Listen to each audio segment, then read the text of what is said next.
Učili ma množstvo múdrostí, logaritmov, vzorcov a poučiek.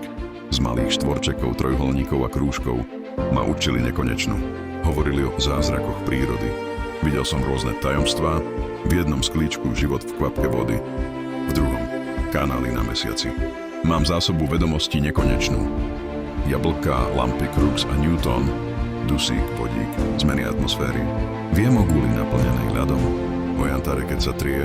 Viem, že teleso ponorené do vody stráca toľko, koľko na tak ďalej. Ach, viem ešte, že na druhej pologuli slnko svieti, keď je u nás tma. Do hlavy mi vtlkli rôzne veci, mýlili ma zbytočnou vedou. A nič neviem, ničomu nerozumiem. A stále verím chudobnými zmyslami, že tí ľudia na druhej pologuli musia chodiť hore nohami. A dodnes mám taký školský strach. Boh ma vyvolá a zostanem bez slova. Pane Bože, nemôžem odpovedať. Ja ospravedlňujem sa, bolí ma hlava. Ťažká lekcia, nemohol som hneď. Ale naučím sa po nejakom čase. Prosím, nechaj ma na druhý život.